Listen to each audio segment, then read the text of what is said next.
This video does not need a crazy intro because for $450, we're going to be putting together a PC that's going to game that we don't really have to do a lot of building with. It's going to be super easy, super fun. Go ahead and follow along. But first, a word from today's sponsor. Incogni. Last week, I spent a total of 6 hours and 50 minutes per day on my cell phone. I know, it's pretty bad, but you know what's worse? Your personal data floating around online being sold like Counter-Strike weapon skins on the market. Data breaches, leaks, and mishaps are happening more than ever nowadays, especially with our lives becoming more digital. And that's why it's super important to keep your information in check. And today's sponsor, Incogni, is the solution to keep your private data private. Incogni automatically scans over 420 data brokers and over 3,000 other websites and gets straight to work on removing your data where it shouldn't be. Keeping your data private does more than you think too. Not only do you get to cut back on spam calls, emails, texts, and things like that, but this service also increases safety from scams, blackmails, identity theft, and more. And let's say you find a website with your information on it. Just copy the link and send it over to Incogni, and with their custom removal feature, they'll actually take care of it for you. The best part about Incogni is that it's all reported back to you with their progress report, so you know that you're actually getting stuff done. Incogni's goal is to make data privacy affordable for everyone, and with their flexible plans and affordability, I think they deliver on that. So take your personal data back by using Incogni. You can use the link in the description down below and use code TOASTYBROS to save 60% off an annual plan. Thanks to Incogni for sponsoring today's video. Now let's get back to it. So $450 is the total of this entire build. And this was all stuff from eBay. When I say all stuff, I mean like two things. I only had to buy two things for this video. We have an RTX 5080. I'm totally kidding, by the way. The person happened to ship the graphics card in this box. I know Jonah was a little, I saw a little smile there. He said 5080 for $450. So we got a graphics card inside this box. And then we have a pre-built that we have never seen before. And I'm actually incredibly excited about that because this pre-built is a Dell OptiPlex. We've seen Dell OptiPlexes before, but it's a very new Dell OptiPlex. I don't know why they did this too, by the way. I think they forgot to ship the Wi-Fi adapter, so they shipped it separately. Seems like a waste of money. We could have just gone without it, honestly, but that's all good. We picked up this Dell OptiPlex that, funny enough, is basically ready to game, which I'm like really excited about because not everybody at home wants to spend all their time building a full custom gaming PC because some people don't really care if they look like a crazy gaming PC. They just want a game. So here is the original listing. I paid $250 for this and it's from Second Life Equipment eParts. Kind of a funny name. Now, the best part about these videos is this isn't just some one-off deal that you can never replicate. This is something that you can actually find. It's literally just a Dell OptiPlex 7071 tower. Now, this is an important part. It is a full tower, an MT. Notice how wide it is. They do sell SFF and DT versions that will not fit full-size graphics cards, and the power supplies may be weaker. But what's crazy about this OptiPlex is we don't get to see newer OptiPlexes much at all. This one's pretty new. It's an i7 9700. And if that's not enough, the fact that in 2026, we're getting 16 gigs of DDR4, I think dual channel, and a 500 gig SSD with Windows pre-installed for $250. I don't really know how else I can sell you on this because it's pretty insane. I know some of you may look at this and just think, oh, this is e-waste. No. This is one man's junk is another man's treasure. And I wouldn't even call this junk. I'd call this like some good stuff right here. So as you can see, we got a mid tower. It kind of looks like an HP, almost like the newer 16L Omens in terms of the size, or like a Victus, a little bit taller. And I'm excited to see what the inside's gonna yield. So firstly, I always love this. I love when these pre-built companies give you like disassembly instructions or like upgrade instructions. Hopefully that doesn't mean it's gonna be like hard to do. And this is weird. I don't know how often we get one of these like Dell or OEM pre-builts that actually have packing stuff on the inside. I don't know why they did this. Maybe they just watch a lot of YouTube and they know they're supposed to pack a PC well, I guess. But hey, shout out for that. So I gambled in a couple ways on this. Number one is this PC came with a 460 and it keeps getting better. It's not even one of those generic red Lenovo 460s. It's an MSI gaming graphics card. It's an RX 460 2GB OC. We could game on this right now, by the way. It wouldn't be great. The 460 is a pretty low end card, but I mean, if you look, it's got display outs and everything. I mean, it's got DVI, HDMI DisplayPort. We could turn around and sell this card for probably about 30 bucks. That's about what they're worth on eBay, 30 or 40. But we're not even gonna worry about that. We're not gonna worry about taking money off. We're just gonna take the card out and put our upgraded card in. We did actually get dual channel RAM. Let's see what we're working with here. So we have SK Hynix 2666 mega transfers, and it's a single 8 gig stick with another one. So we have 16 gigs total, and you can't complain about that in today's market. I mean, I'm trying to think, how much is 16 gigs of DDR4 right now on eBay even? 60 to 100 bucks probably for this cheap green stuff. 60 to $100 right there.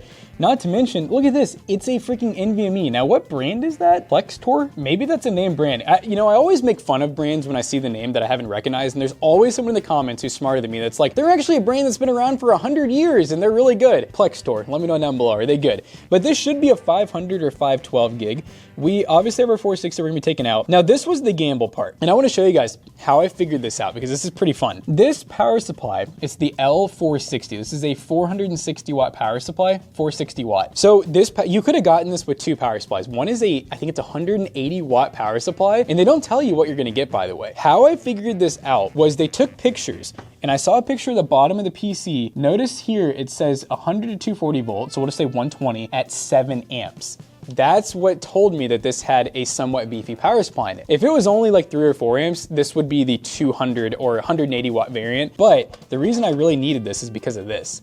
This power supply actually comes with an 8-pin and a 6-pin, which is just wild. I mean, it's already hard enough to find one of these that has a PCIe lane that's actually accessible. It's even harder to find one that has an extra 8, especially a 6-pin as well, for additional power. Other things we got in this, it's a full-size board, it's proprietary. You're not gonna be swapping this board into anything else, so don't even think about it. We do have this up here. This is a removable DVD drive, which, oh yeah, there's a mini one in here, that's cool. Actually, no, you know what? This is for a hard drive. DVD drive is a mini one right here. I don't know if you guys can see that. Mini DVD drive, hard drive cage. Pretty cool. So you can add more storage easily, and SSD cage, already ready to go, so you can add 2.5-inch SSD. Now for CPU, this is cool too. We have 2 CPU 4-pins. That's also kind of rare because this is an i7. Have I said that yet, that it's a 9700? 8-core, 8-thread, 9700. 9th gens when they weren't doing hyper-threading. It was really weird. So like the i5 was a 6-core, 6-thread, i3, 4-core, 4-thread, 8-core, 8-thread. I will say, this cooler is a little small. I might show you guys real fast how to reapply thermal paste, but other than that,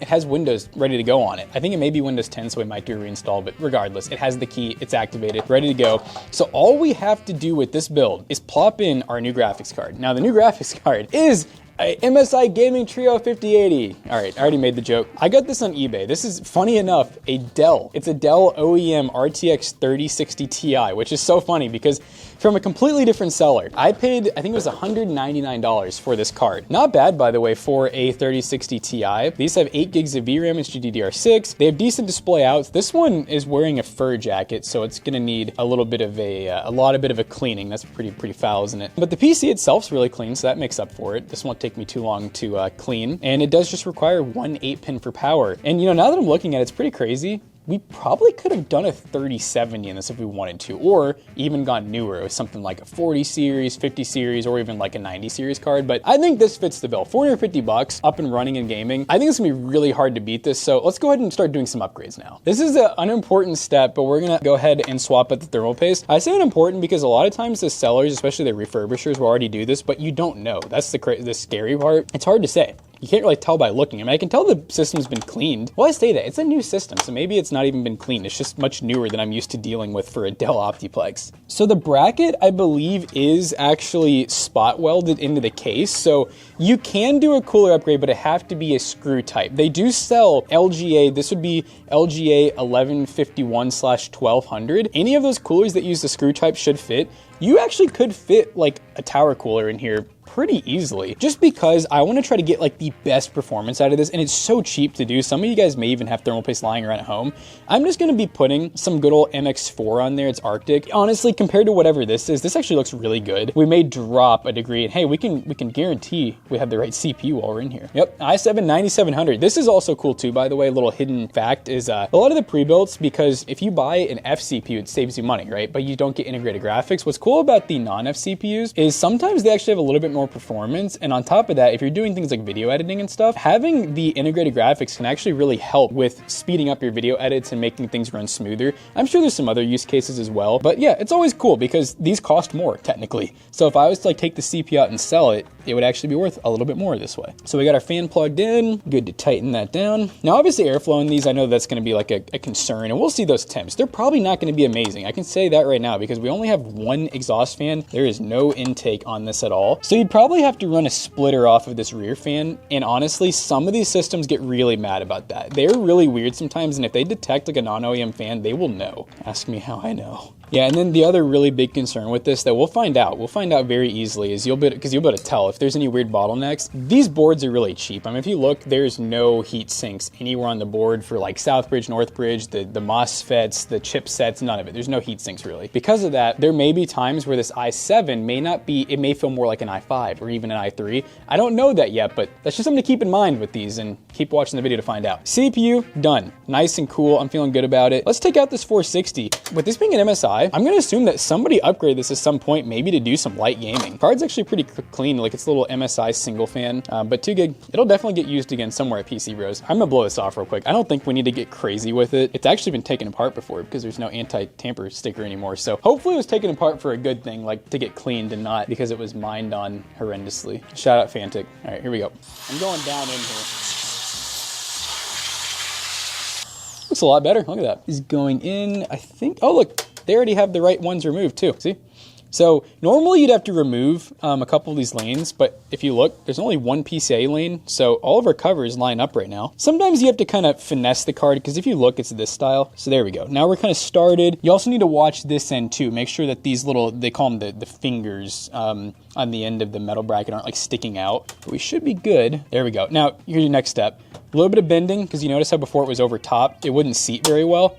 And just like that, our 3060 Ti is installed. And honestly, kind of matches the build pretty nice. So now we can take this. I think it's funny that they give you, the one that branches off is the 8-pin or the 6+2, and then the main one is the 6-pin. It's kind of funny. We could get fancy if we wanted to. I'm not even really too worried about it right now. My cable man just a little bit later. It's actually not too bad. Pretty clean system as is. And I'm excited to see. I mean, as long as we don't get any of those weird power limitations, which I have good hopes for this PC. For $450, this might be one of the best builds that we've done in this price point in 2026. All right, guys, so we already ran some built-in benchmarks, so we'll take us at the end of the video how those did, but I'm already like really impressed with this PC. I was really worried there was gonna be like some weird limitations with it being a stock cooler, with it, you know, having not a ton of power. I was like, oh man, maybe this thing won't run that great, but it's pretty good. So we are running 1080p. Currently in Forza 6, we're at DLSS quality, and then we're running high settings, and I even went like ultra on a couple things. We got medium ray tracing on. It's gonna look really good, but just, yeah, check out the FPS. That set up. Nice. Yeah, it looks really good. We are, of course, in the little K truck. How do I? The little. Oh God, what am I doing? Stop. Up, Stop. rewinding. Oh my goodness. Yeah, so I mean, you can see we're getting even in first person view. Pretty close to like 100 FPS. You can get even more if you lower some settings, but I'd rather this game look good. And on top of that, yeah, this thing is 1440p ready, especially if you're willing to lower some settings in most games. Yeah, and there's a lot of games that have been coming out recently that are pretty well optimized for these GPUs, only 8 gigs of VRAM. And this one definitely is one that runs very well at 1080p, and temperatures are looking good so far. Utilization not too bad. Running DLSS, kind of getting the utilization we're used to, but this is a really cheap PC and it was stupid easy to put together. Why do I keep doing that? Yeah, I kept doing it too when I was setting this up before. Stop. The rewind button. There we go. Oh my God. I can't turn. This thing does not have turn. Gosh. Oh no. I'm going chopping. I'm going wood chopping. This is the best part about this game. You can just do that and you're just fine. You're just good wood chopping. Yeah, so pretty insane. Let's go ahead and see what another game can do on this. All right, gamers, we're in Fortnite. We're currently running some higher details this go around. So we're currently running DX12, 1080p, unlimited frame rate, and we're running some DLSS on quality with a epic view distance and medium settings across the board with some other reflections and global illumination turned on. So we're running some bit higher details, showing you guys what Fortnite can look like, and we're gonna drop in and see what we can do here. This is our first Fortnite drop, so that CPU usage is probably gonna be chilling around 100% for the most part, but it will chill out hopefully once we land and kind of eliminate any microstutters we have. So CPU, I'm seeing we're at 100%, 3.9 gigahertz, about 65 watts. I'm not sure. I feel like this is probably more than a 65 watt TDP, but maybe not. I mean, maybe I did see it hit 4.2 during Forza, but that wasn't at 100% load. So I'm wondering if it is doing a little per core kind of deal. Yeah, it might be. So and a little bit of downclocking potentially. But hey, if it is downclocking, I'm not going to complain. I mean, it's running good. No, in terms of like the easy plug and play, like, you know, we always worried in this market that these PCs wouldn't be as possible anymore, but it shows if you do a little deal hunting, you can find these things and get some pretty good price performance. I did put some MX5 paste on too, because I was like, this thing, which actually the seller had brand new paste on it, but I was like, hey, it can get all the cooling it needs. And I mean, honestly, for a stock cooler with no airflow, this is not too bad. Oh. Uh-oh. That guy looks real. He does look real. The way he was running, the way he held himself. Pop. Hey. Oh, The disrespect. you're gonna make me chase? Hello? Oh, who are you? You're somebody else. And you feel like a bot. But yeah, the 1% lows are coming up a little bit now that things are loading because our CPU usage is down to about 94%. So first drop, definitely a little bit better. Once you do multiple drops, I imagine that usage will go down a bit. Fortnite's got to warm up. It's a weird game, you know? With a build like this, with it being like a slightly older i7, I think even if we did run DX11 at like pro settings, 1080p, I feel like we'd probably be looking at like 200-ish FPS. I'd almost rather the game just look good. Yeah, performance mode will help you for sure, but it's not gonna make a dramatic difference. Yeah, it's really when you have like those new gen CPUs, that's when you see like a big difference. You have an arrow in your hand? I do. Uh-oh. Oh, oh, oh! Ooh. No, you're not getting me. Give me the chuggy chuggy. This guy won a game. Oh my goodness, I killed a real gamer. Give me the chug. You know, with how we test performance mode and everything, I kind of forget on DX12 that there's like just normal upscaling in this game, like DLSS, FSR, XESS. And the game can actually kind of look good. Oh, where are you coming from? Come here. A little sneaker. Dude, he is blasting. He's blasting, but that just did not do enough. But we can talk about the FPS improving. That 1% low is almost at 60. That's where we want it to be. So I'd imagine on another drop, CPU usage is dropping down below 90%. It would be much smoother with probably a pretty locked 60 on that 1% low. Let's go ahead and test another game. All right, guys, just like Fortnite, we're running Apex Legends, and I figured, you know, we don't really need to run super low settings, especially because I didn't turn the frame rate cap off, so 144 frame rate cap, basically high settings on everything in Apex Legends. Let's see what we can get in some team deathmatch. I am noticing the initial behavior we were talking about. It's actually maintaining a little bit higher now, though, but once you load it in the game, it was at 4.5 gigahertz at 75 watts. But now it's slowly ramping down a little bit. So I guess it's on a game-by-game basis if it's gonna be more CPU bound. This one, high FPS count, running pretty good. Yeah, as you guys can see, I mean, minus some like little 1% lows that we can't really even see with our eye. We're basically just maintaining the frame cap. And this is another game that you totally could run at 1440p, probably high settings as well. Apex is a pretty good running game. And that's what makes this cool, and we probably preached this 1,000 times throughout the videos, is there are office PCs you have to keep an eye out for that will limit you in what you can get performance-wise when you plop in a GPU. Physically can fit, but then when you actually implement it, you have some issues, which we've experienced many times. This one just seems to work, which is beautiful. And literally the only way to know that too is just watching videos like ours. There's not a lot of people who are like hardcore researching, you know, which office PC runs the best bandwidths and stuff. It gives me like P520 vibes when we first discovered those bad boys, where they just worked. They were great. This might be a new like staple when we don't want a full size. Because the P520s are cool for upgrade path and they can fit like anything, but There's huge. This is really cool for like just small and like quiet, pretty power and heat efficient. Oh, I'm not done. I want one more for the road. Oh, they're crazy. They're insane. All right, Apex Legends ran amazing. We got one more game. All right, guys, we are in REPO, and we're currently running the following settings, pretty much maxed out. Very high settings. Jackson just mentioned to me that this game is very high on the Steam charts right now, so might as well test it. Yeah, good little party game. It's kind of like Lethal Company, Peak, you know, those kind of style games where they're just fun to play with a lot of friends. They're usually always easy to run. It's kind of the point of them because people are playing these on like old laptops, whatever they can find. This, though, for 450 bucks, we're at the highest settings possible. It actually looks good, and we're getting...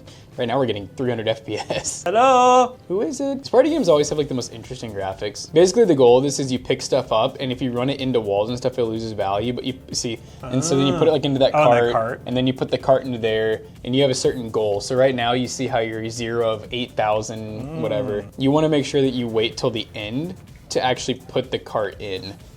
Cool. Well, like you can put it in to see what your value is. Yeah, but you want to wait till you, then you basically... And then you hit a button, and then yeah. Yeah, obviously plenty of frame rate here. This is one you could run on like a TV at 1440p, no problems. I didn't really even read what it said to do with that, so I'm just gonna leave it there. Let's go in this room. Go find a scary guy. Very dark. I feel like I'm in the back room. Imagine playing this on an OLED. You wouldn't be able to see anything. Someone come get me! Big money, yeah. You hit yourself with it. Ah, who are you? Oh, Oh, why is it running away? I don't know. Oh, What is that thing? Oh, and it just broke itself. Hi! Another example, I always like to test games like this because there's a lot of games that a lot of you people, like, you want to get into PC gaming. This is a fun party game you can play with people, and it runs on pretty much anything. We like to demo that you can build budget PCs that run it very, very well. 200 plus FPS, no problemo. We'll run our 3D Mark score in CS2 to get our sim per point average, but all in all, this thing is looking pretty awesome. Really cool to find this Dell OptiPlex. Wrap the video up. So we just got done benchmarking the $450 gaming PC, and we were a little skeptical that i7 maybe kind of held back a little bit, but this PC seems to be pretty freaking amazing for the price, and we got a free 460 out of it.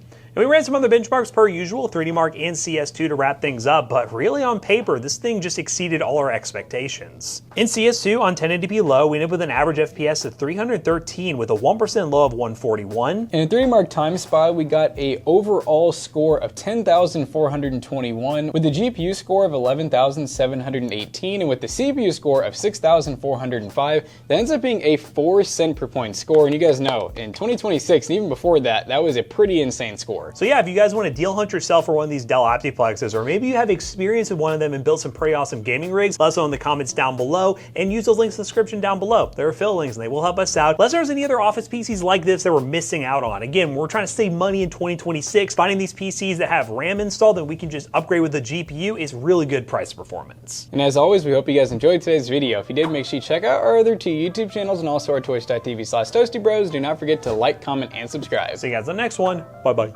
This PC will be for sale at PCBros.tech for, once again, a great price, and we got other builds like this too. PCBros.tech, whether you're looking for a budget build that's $450 or a higher end system, we got you covered. And we even have a marketplace where we sell a bunch of other cool tech we have here at the office. Use code ToastyBros on checkout. You will save 3% of your next purchase. See you guys later. Bye-bye.